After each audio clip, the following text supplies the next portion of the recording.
Happy Friday, everybody. Hope your day is going very, very well. Thanks for stopping by. Also, check out my YouTube music channel. Hit the like button, hit the subscribe button. I'm Jamie Totten, and this is Here's the Thing. Today, I'll discuss last night's great NFL game. I will also discuss my old school quarterbacks, and of course, election watch. Okay, let's get into last night's contest between the Chiefs and the Ravens. Needless to say, the game lived up to the hype, maybe even surpassing it. Patrick Mahomes did what he does, and so did Lamar Jackson. And Mahomes reminds me of Minnesota Fats, the great pool shark. You know, if you miss the shot, Fats will probably run the table on you. Lamar missed a couple of throws that he should have made, especially the pass to Flowers in the end zone before the last play. You just can't miss when you're going against Mahomes. You can't miss that. No way. Now, the Ravens O-line has some work to do for sure. They weren't too good last night. Couldn't line up right. Couldn't do anything with Kansas City's defensive tackle, Chris Jones. And because of that, Lamar had to run probably more than he wanted to, you know. So Mahomes completed 20 of 28 passes for 291 yards with one touchdown and one interception. His longest pass was for 35 yards. Lamar Jackson completed 26 of 41 passes for 273 yards with one touchdown and no interceptions. He also rushed 16 times for 122 yards. However, the big running back Derrick Henry only rushed 13 times for 46 yards. It seems to me that the shaky play of the O-line caused Lamar to call his own number probably more than he wanted to, for sure. You know, the O-line is a new group, so they're trying to figure it out. And, you know, they look like they were trying to figure it out also. The receivers the Ravens have, Zay Flowers, Mark Andrews, and Mark Andrews is back from an injury. And they also have Isaiah Likely, who, if his feet were a little bit smaller, would have tied the game. But this is a game of inches. Now, the Ravens will be a formidable opponent, no doubt, to any team they play. Once the O-line get their stuff together, they should be okay. Because the Ravens' defense is really good. Yeah. Now, the Chiefs could be on their way to another Super Bowl. They now have great speed, you know. So, again, you may see them in the Super Bowl.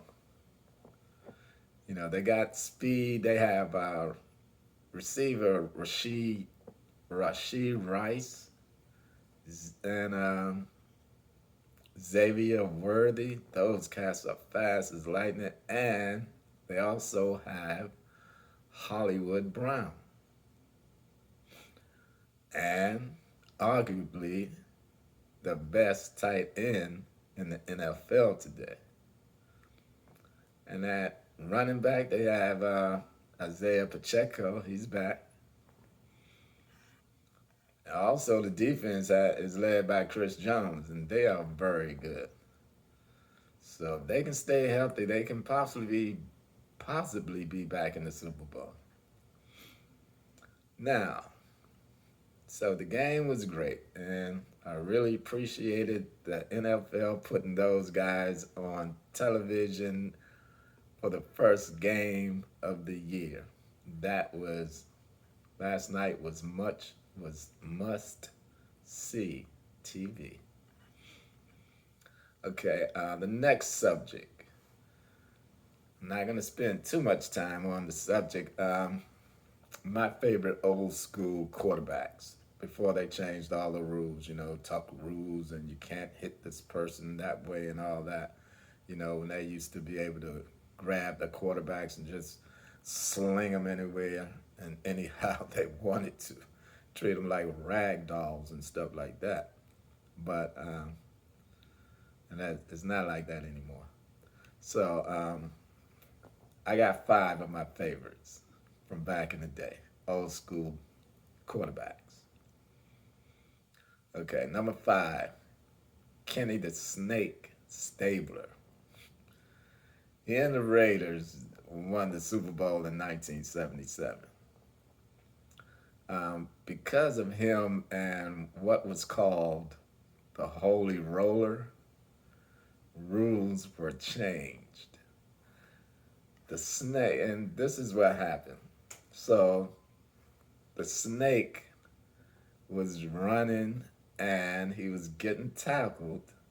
So what he did is fumble slash roll the ball into the end zone on purpose.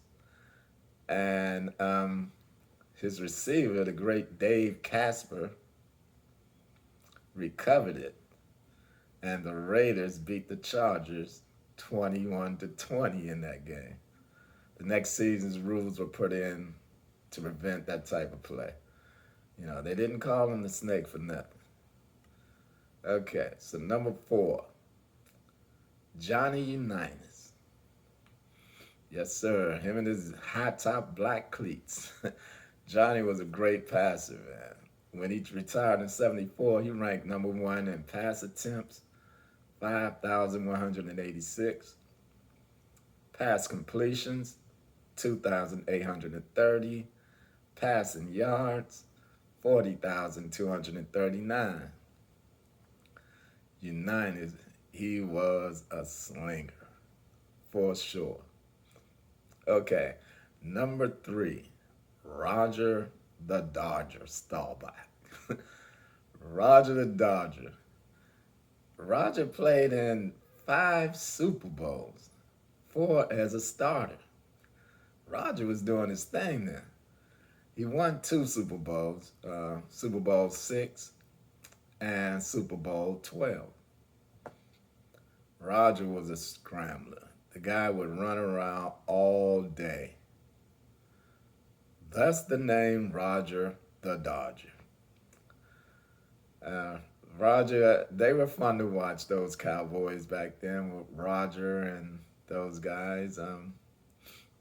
They were pretty fun to watch. Okay, number 2 on my list. Now, number 2 is Warren Moon.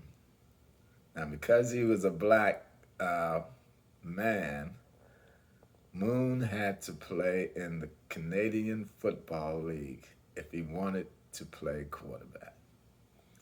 Wasn't going to happen in the NFL. Not in the NFL, that wasn't going to happen. But in his 6 years in the CFL, Canadian Football League, he won 5 Grey Cups. Out of 6 years, he won 5 Grey Cups, which is the equivalent to the NFL's Super Bowl. Imagine that. So, he came out of college, he couldn't get in the NFL, so he went on up. He went to the North, went to Canada. I've seen him play a few times on television when he was playing in the Canadian League. because of where I was stationed, that those games used to be on television a lot. So I watched him for a couple of years when he was up there. Okay. Now, Moon was a gun. He was a slinger too. He could sling the football. In his 17 years in the NFL, he passed for about 50,000 yards, setting and breaking his own records for the Houston Oilers. Moon had one of the prettiest passes ever. Very, very tight spirals, you know. And he was cool what he was doing. And he was a really, really great passer, to say the least. And he's number two. Now, number one uh, is Joe Montana.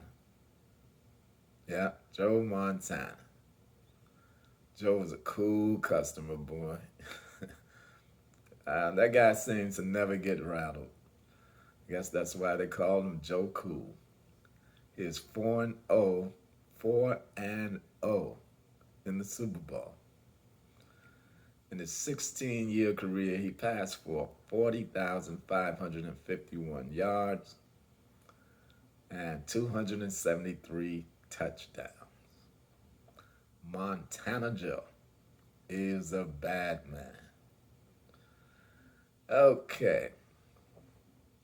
Election watch.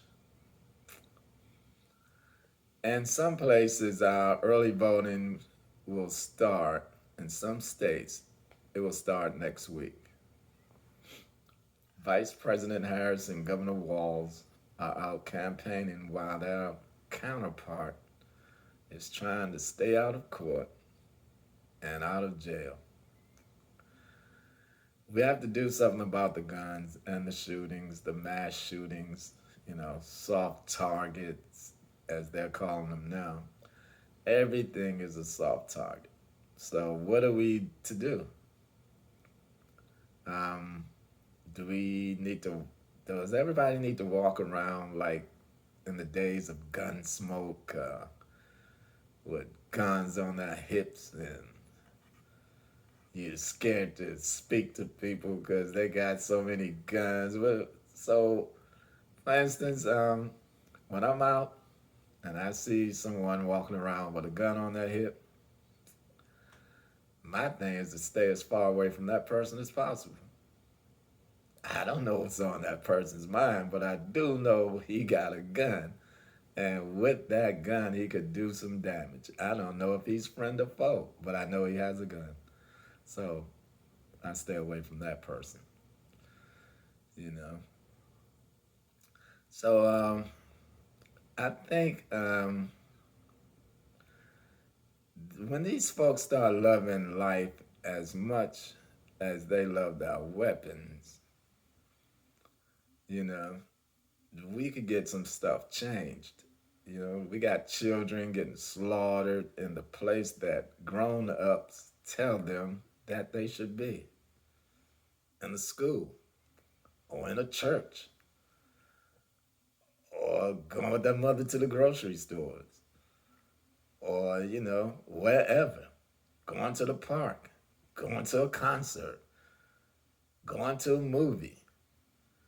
You know, I, until these people love life and the children and people as much as they love those guns, I don't know what to say. I really don't know what to say, but I do have a solution. And the solution is to vote these people out of office. Vote all these gun worshiping people out of office. Guns are good for certain things, but I don't know what an AR-15 is good for in civilian life. I mean, I don't know if you hunt with those guns or not. I'm not a hunter, so I don't know. But I would think that a gun like that Shooting an animal would you have anything left to eat? Um, and where's the sport at? So the animal don't stand a chance if you got a assault rifle. Goodness gracious, with 100 rounds in a magazine, the animal doesn't stand a chance. But anyway, that's my take on all this stuff. And look, thanks for stopping by once again. And hit the like button, hit the subscribe button, and everybody have a great, great weekend. And I will see you next week. Take care. Peace.